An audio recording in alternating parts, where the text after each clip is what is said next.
د ژوند انځور.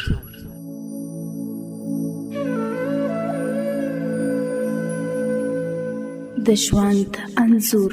د ژوند انځور.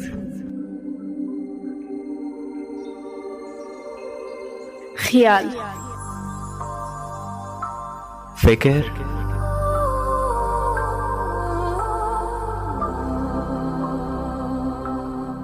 او د ژوند انځور د ژوندون پر څپو.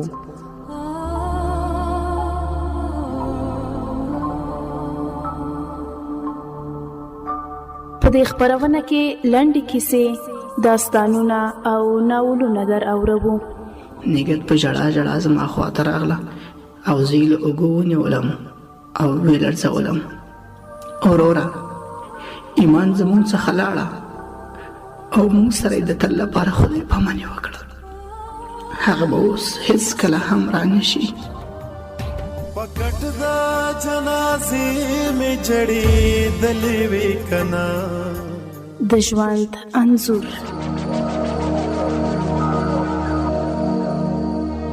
د ژوند انځور. هره چهارشنبه د شپې 9 بجې. د ژوند انځور. د ژوند انځور.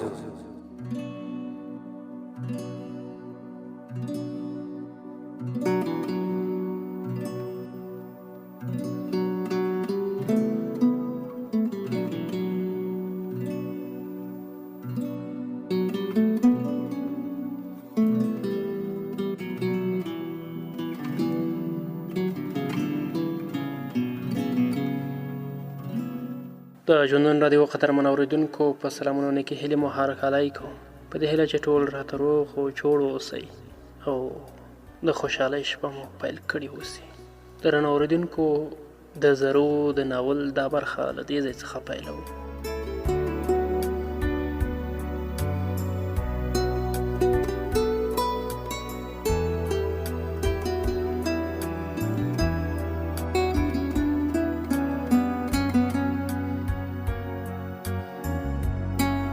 د توتي د مښوکې لاندنۍ برخه په ګوته ووهله، ویې خندل. اوس پوه شې چې ولې راباندې ګرانې؟ سوړ او سیلی یې وایست. که د زما زرو لیدلی وای، یوه خندا یې وزر در جوړاوه. ولاړ شو. ورته وویل زه راځم. د ډبرو خوا ته ورغی، شاوخوا یې وکتل. له سکرو یې یو سکور راپورته کړ. بیرته توتي ته راغی. په خوند یې وویل ښه دې کړي. ډاډه یم چې د چینجي په خوړلو به نه یې پښیمانه شوی. سړی پر هواره ډبره پړ مخې پرېوت. توتي یې تر څنګ کېناوه. سکور یې په 2 ګوتو کې ونیو. ویل ګوره، اول به د زرو سترګې درته رسمې کړم. داسې د زرو سترګې تورې وې، د سترګو کسه یو څه غټ ښکاره کېدل. په دې ترتیب یو دم را کېناست. رسم کړې سترګې ته یې وکتل. تنده یې ترې شو.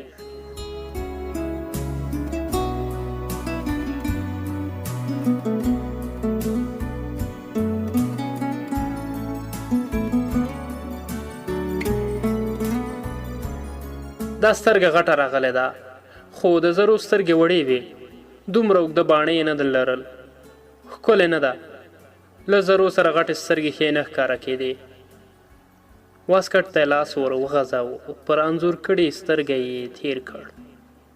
ویل له سره به یې جوړ کړم. په دې ترتیب وړې او یو څه اوږدې کرارې سترګې. داسې اوس د بلې سترګې وار دی. د زرو دواړه سترګو ترمنځ فاصله لږه ډېره وه. دا چې هم بله سترګه یې. نیغ کېناسته، ډبرې ته یې وکتل. په خوند یې وویل دې ته وایي د زرو سترګې. بېرته په ډبره ور ټیټ شو.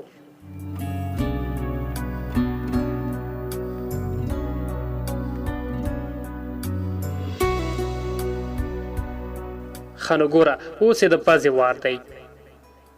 شیبه وروسته یې سکور یوې خواته کېښود. د لاس څنګله یې ډبرې ته سیخه کړه.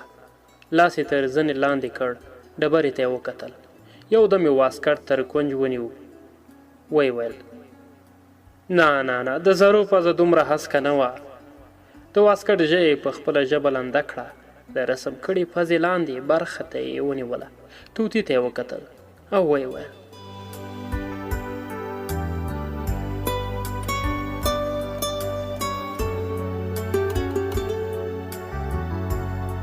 دومره بد مه راته ګوره. 12 کاله مې مکتب ویلی. د رسم نمرې مې تر ټولو ډېرې وې. بیا یې ډبرې ته وکتل. زرو یو څه لنډه پزه درلوده. په دې ترتیب پزه یې د سترګو له منځه نرۍ را جلا شوې وه، خو وروسته لږ پلنوالی پکې راغلی و. داسې وګوره. سړي سر پورته کړ، بېرته پر ډبره ورټیټ شو. اوس د خولې وار دی. لاندینۍ شونډې یو څه ډکه لیکم، خو پورتنۍ شونډه یې نرۍ راغلې وه. سړی کېناست، خړې شونډې یې موسکې کړې. دې ته وایي د زرو خوله. همغسې سر راټوله ده، خو سور رنګ نشته. د هغې شونډې سرخي لرله.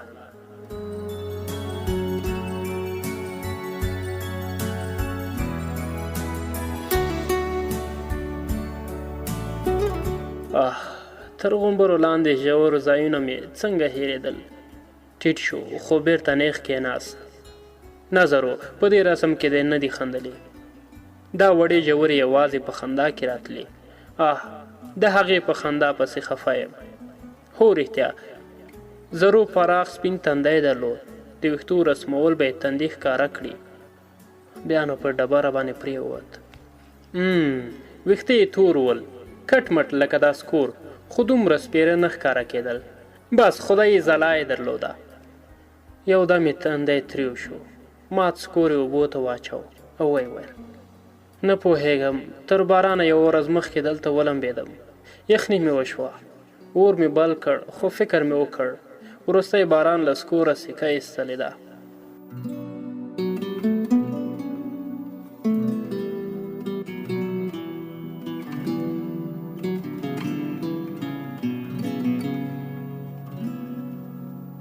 سړي ستونی ستخ پرېوت. لمر ته یې وکتل، سترګې پټې کړې. طوطي ته یې مخ ور واړو، ورته یې وویل طوطي، لمر تر تا بختور دی. زرو یې لیدلې وه. غلی شو، ویې ویل زرو له ونې ټیټه وه، خو نرۍ ښکاره کېدله. په تګ کې به یې تور ویښته له ملا بېل ورسره تلل. سړي سور او سیلی وویست، سترګې یې پټې کړې. ویې ویل طوطي، کاشکې د زما وړه پاچاهي لیدلې وای. شغال کوکه کړه. سړي سترګې پرانیستې. تیاره وه. دروازې ته یې وکتل. د دړو له چاکونو 2 ستوري معلومېدل.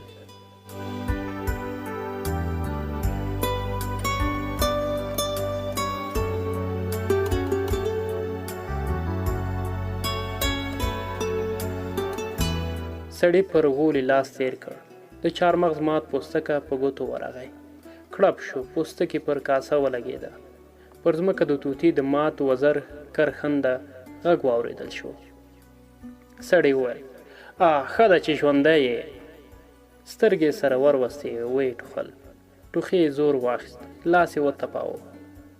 جام یې شونډو ته ونیو. 2-3 غوړپه اوبه یې ترې ستونې تېرې کړې.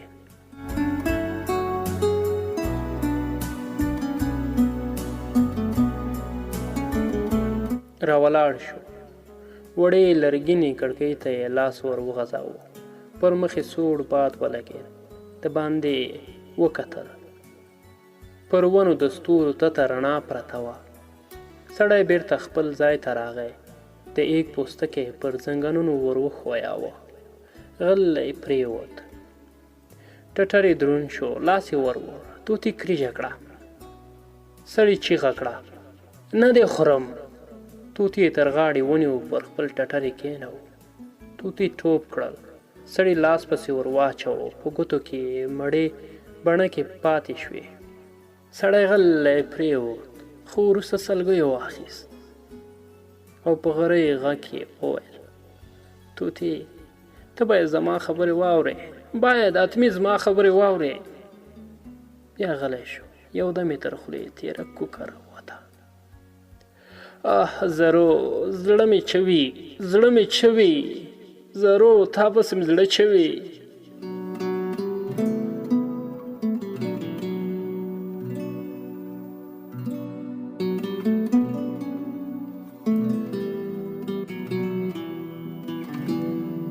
را ولاړ شو، د باندې ووته، پر قبر ور پرېوت او غرې واخیست. زرو یوازې یم، ډېر یوازې، ان طوطي هم زما خبره نه اوري. په دې وخت کې سړی غلی شو، غومبره یې د قبر پر وړو ډبرو ولګاوه. ډبرې سړې وې. ورو یې وویل سهار یو وار خپل پخواني کور ته ورځم. د سړي پښه وښویده، ټوپک له تیږې سره ولګېد. له پورته غټه ډبره راغله.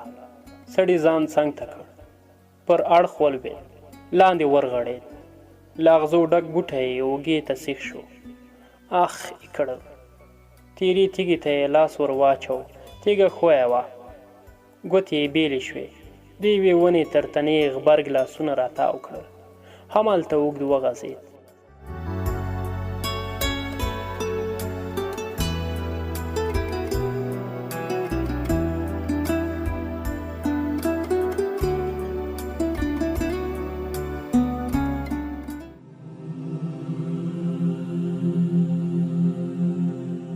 د ژوند انځور.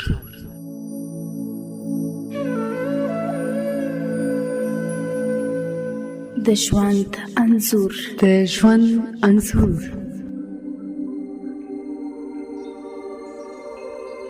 خیال، فکر،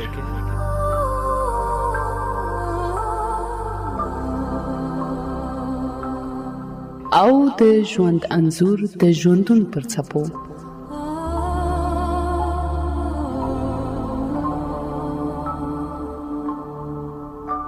په دې خپرونه کې لنډې کیسې، داستانونه او ناولونه در اورو. نګهت په ژړا ژړا زما خواته راغله او زه یې له اوږو ونیولم او ویې لړزولم. وروره ایمان زموږ څخه لاړه او موږ سره یې د تل لپاره خدای پاماني وکړه. هغه به اوس هېڅکله هم رانشي. پکټ دا جنازې مې جړېدلې وې کنه. د ژوند انځور.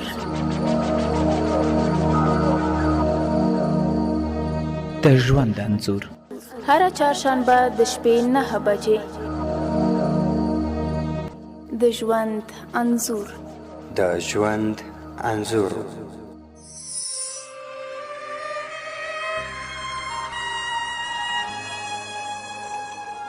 آرامې شېبې، آرامې شېبې.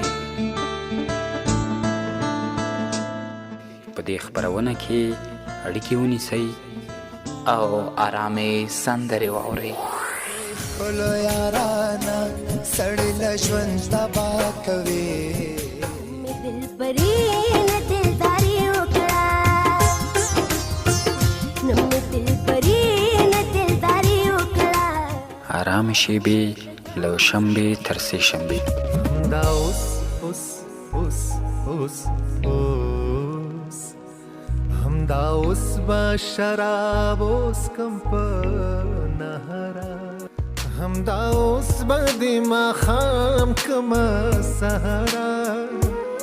همدا اوس به د ماښام کمه سهاره. د شپې له 10 نه تر 11 بجو په ژوندۍ بڼه آرامې شېبې.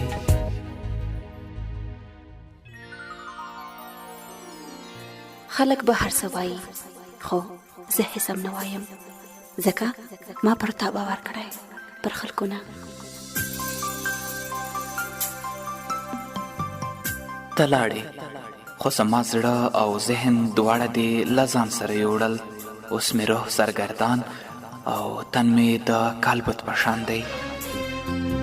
لاړ که مې نظر شي زه به ستا لارې ته ګورم. د فکر ټال په ښایسته ادبي مطالبو را سره د فکر په ټال کې مزل وکړئ.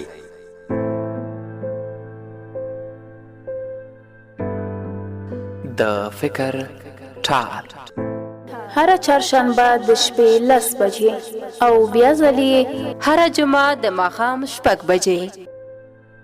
د فکر ټال.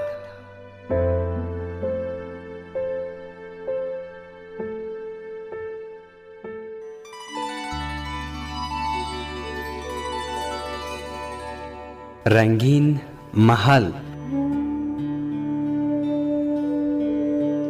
رنگین محل.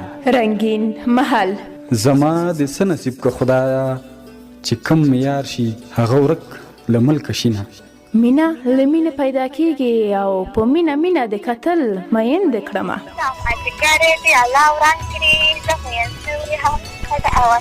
پرون یې پټ په دیدن موړ کړم، نن له دیدنه پټېده چې خوب راځي نه. واه مسافر یار راشه تر څو به زه ستا انتظار کې ناسته یمه.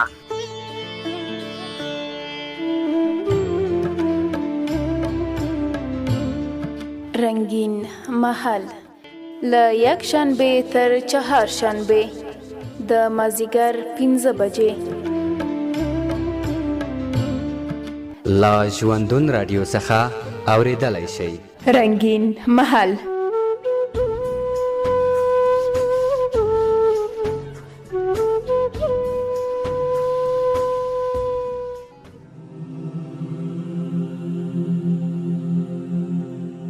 د ژوند انځور.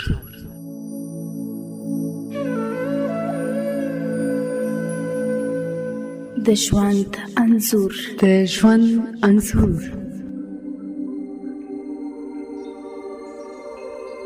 خیال، فکر،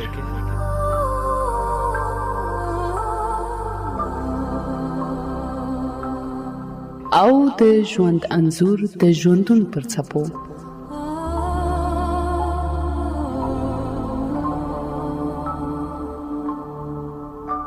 په دې خپرونه کې لنډې کیسې، داستانونه او ناولونه در اورو. نیګت په جړا جړا زما خواته راغله او زه یې له اوږو ونیولم او ویې لړزولم. وروره ایمان زموږ څخه لاړه او موږ سره یې د تل لپاره خدای پاماني وکړه. هغه به اوس هېڅکله هم رانشي.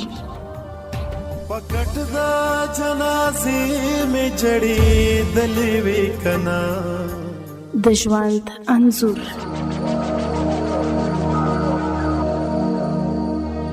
د ژوند انځور هر چهارشنبه د شپې 9 بجې. د ژوند انځور. د ژوند انځور.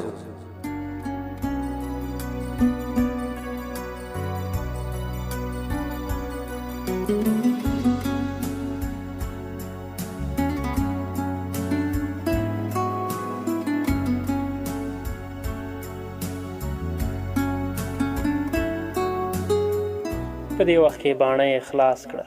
د لمر تیرې وړانګې سترګو ته سیخې وې. ورمېږې کوږ کړ. توتي پر یو شنه ډبر ناست و. سړي ښي لاس وخوځاوه، حرکت یې درلود. کیڼ لاس یې پر ځمکه ولګاوه. درد یې نه و. سر یې پورته کړ، په احتیاط کېناست. په ګیڼ زنګون کې یې څړیکه وشوه. زنګون ته یې چې وکتل، خړه زړه ټوټه په وینو سره وه. سړي پایڅه پورته کړه، د زنګنونو پوستکي تیږې ورسره وړي وو. بوټ یې وایست، د پښې ګوتې خوځېدلې. سړی ورو ولاړ شو، مخ پورته وخوت، لوېدلې ټوپک یې ور واخیست. توتي ته ورغی، پر تیږه کېناست. لاندې یې وکتل، یو دم یې سر وخوځاوه او په خندا یې وویل: ته ګوره ورته، په سخته کې به مرګ هم درنه منډې وهي. ته ورته وګوره، 5-6 متره لاندې ور وغړېدم، نه مې ورمېږ لاندې شو او نه مې هم سر ته کومه تیره ډبره سیخه شوه. سړي لاندې وکتل. لرې د ګڼو ونو تر منځ په تش چمن کې خټو ډبرو جوړه جونګړه ښکاره کېدله. سړي په خوند وویل: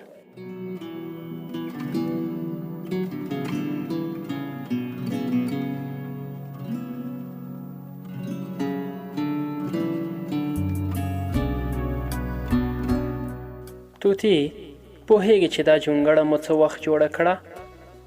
توتی په ډبر ناست ملخ ته کتل. د سړي سترګې وځلېدې. دې ځای ته اول د زرو ور پام شو.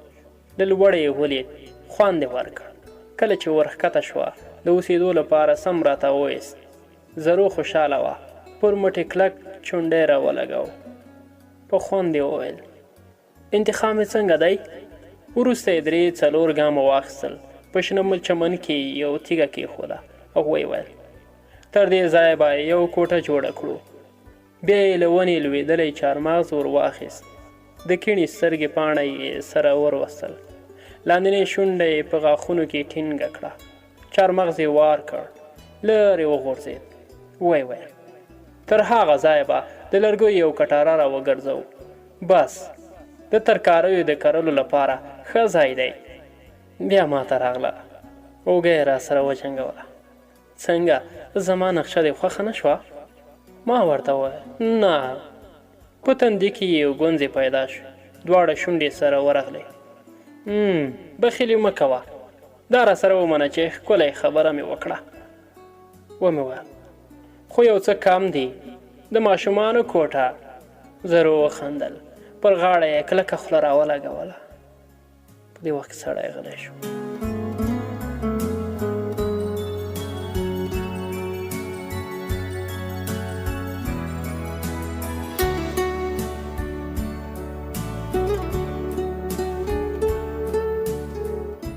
غاړې ته یې لاس ورو یې وویل څه توده خوله وه.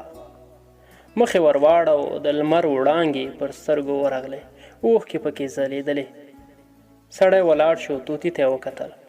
له ژېړې مښوکې د ملخ خړ وزر راوتلی و. سړي ورته وویل راځه، سلامته ورځ مزل پاتې دی. ګام یې واخیست خو بېرته ودرېد. پایڅې یې ورو پورته کړه. د زنګانه وینه یې وچه وه. بېرته یې حرکت وکړ. ژوبله پښه یې درنه پسې اخیسته. یوازې ودرېد. د ټوپک کلنګ یې کش کړ. ورو یې وویل پوهېږې دا ځای ایږي لري، لاندې هم کله کله را پیدا شي، خو وخت یې معلوم دی. کله چې غره څوکې ډېره واوره ونیسي نو ایږي لیوان او نور ځناور د غره لمنو ته راښکته کېږي. سړي بېرته ټوپک اوږې ته واچو. ورو یې وویل له دې وروسته ونې ګڼېږي. ښه ده، په دې غره کې د لرګیو د وړلو لاره نشته، که نه نو اوس به سویرې کې نه تلو.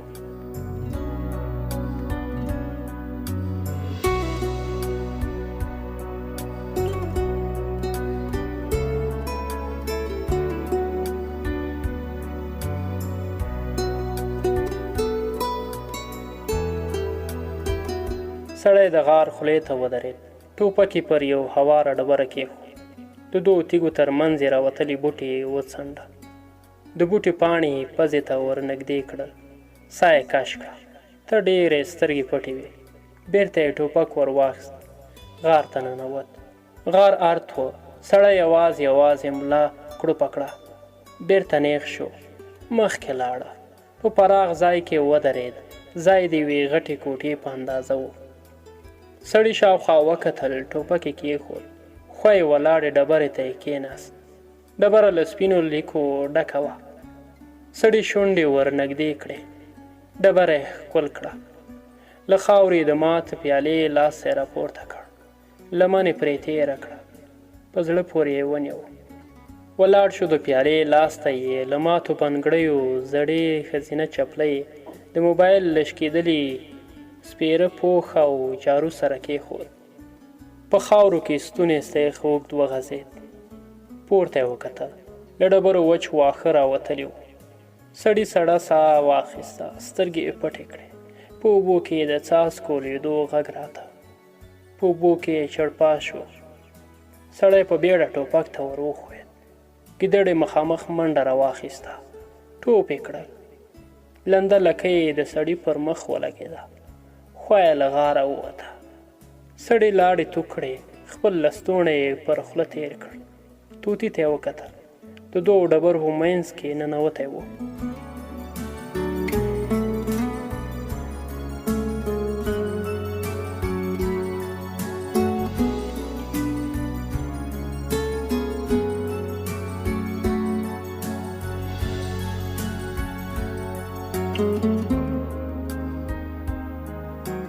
را ولاړ شو.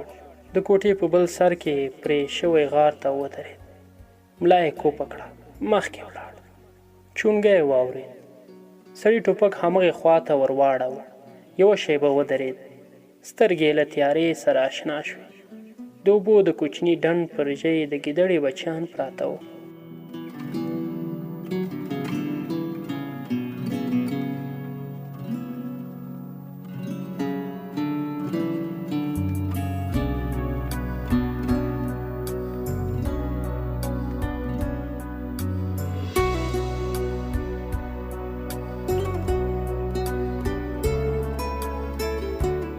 سړي خپلې پزې ته لاس ور ووړ. پورته یې وکتل. د اوبو دوهم څاڅکی یې سترګې ته سیخ شو. خوله یې وازه کړه. څاڅکی پر شونډو ولګېد. ویې خندل. بېرته خپل ځای ته راغی. طوطي ته یې وکتل او ورته یې وویل راځه، دومره ډار هم ښه نه دی. طوطي یې د ډبرو له منځه راوویست. اوږد وغځېد. طوطي پر خپل ټټر کېنه او ورو یې ورته وویل پوه شوم دې ځای خوند در نه کړ، خو مجبور یې چې یوه شیبه همدلته تېره کړو.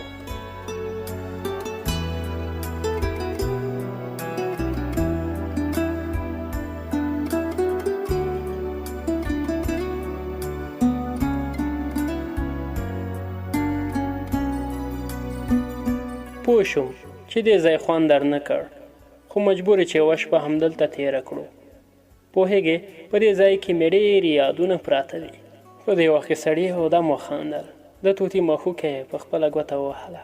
ورو یې ورته وویل هغه هواره ډبره وینې؟ لیکو ته یې وګوره، همدا سپینې لیکې د زرو د لاس نښې دي. یو ورځ د خوړو په موندلو پسې د باندې ووتو. نیم ساعت وروسته بېرته راغلم. زرو په یو سپینه ډبره همدا لیکنې ایستلې. زما په لیدو یې راته وویل نن مو څومه ورځ ده؟ پوه شو چې د ورځو حساب کوي. هره لیکه معنا یوه ورځ. ورو مې وویل دلته د دومره زر زړه شین شو؟ په بیړه یې راته وکتل. زرو خپله غوسه نه شوی پټولی. هر څه یې په څېره کې راتلل. په غوسه کې به یې شونډې رپېدلې. خبره مې واړوله، خو هغه ولاړه شوه، لرې کېناسته. ورغلم، د هغې سر مې په خپل ټټر پورې ټینګ ونیو. زرو یو دم وژړل. په ډکه ستونې یې راته وویل بیا داسې ونه وایې. زنه مې د هغې پر ککرۍ کېښوده. زرو وویل پور اوبه دواړو کې در سره یم. ومې ویل اتمه. په ژړا کې یې وخندل. ته څه اتمه؟ نن مو اتمه ورځ چې دلته اوسو؟ زرو په بیړه تیږې ته ورغله. دوه نورې لیکې هم وایستې.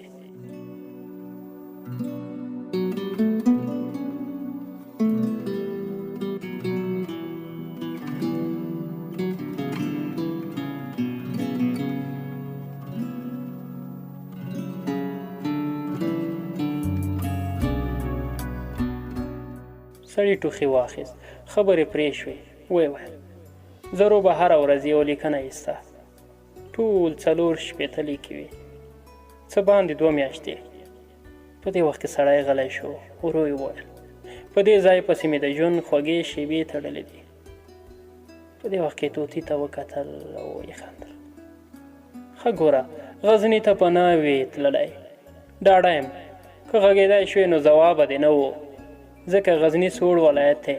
زه همالته پیدا او رالوی شوی یم. 25 کلونو کې مې شین طوطي ونه لید. ما په لومړی ځل شنه طوطیان 2 کاله مخکې دلته د نورستان په ځنګلونو کې ولیدل. کیسه مې کوله. د غزني د قرهباغ او مقر ترمنځ یو غر دی. خلک یې د شیر غره بولي. ماشوم له خپل پلار سره همدې غره ته په بوټو پسې لاړم. د سپیرو غرونو په منځ کې همدا یوه غره ونې درلودې.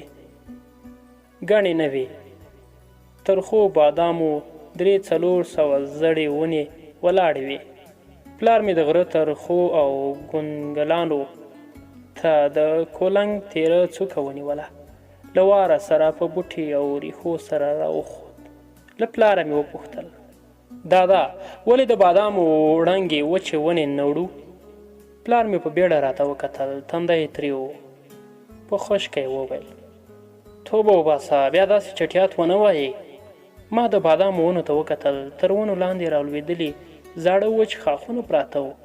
پلار مې وویل ګناه لري. حیران شوم. ما ورته وویل څه ګناه؟ هسې ورستېږي، ښه ده چې تنور ورباندې بل کړو.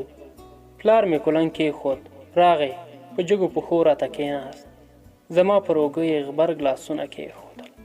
ورو یې وویل ګوره کامرانه زویه، تر اوسه 3 کسانو دا لرګي خپلو کورونو ته وړي دي، خو ښه ورځ یې نه ده لیدلې. د یو غبرګي غواوې مړې شوې. د دوهم په کور کې له 3 پښتو یا د نسلونو راهیسې جنکۍ زیږېدلي. 3 ته هم خدای لویه رسوایي وروړله.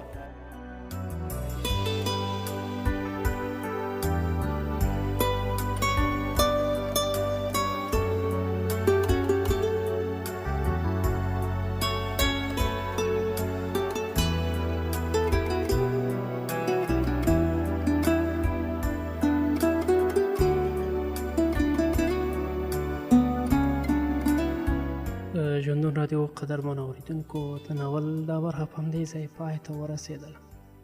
تر بلې برخې پورې چې زه ستاسو په درنه چوپړ کې حاضرېږم، تاسو په لوی بخښونکي خدای سپارم. نیکمرغه شپه ولرئ.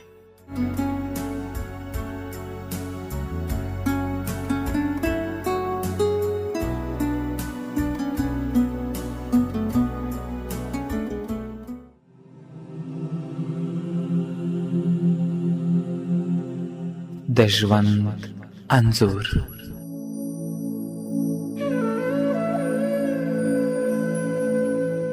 د ژوند انځور. د ژوند انځور.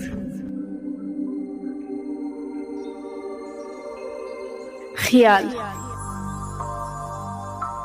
فکر،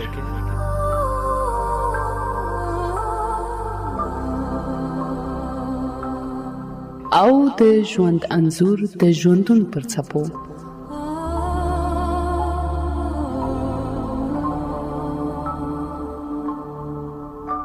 په دې خپرونه کې لنډې کیسې، داستانونه او ناولونه در اورو. نګهت په ژړا ژړا زما خواته راغله او زه یې له اوږو ونیولم او ویې لړزولم. وروره ایمان زموږ څخه لاړه او موږ سره یې د تل لپاره خدای پاماني وکړه. هغه به اوس هېڅکله هم رانشي. پکټ دا جنازې مې جړېدلې وې کنه. د ژوند انځور.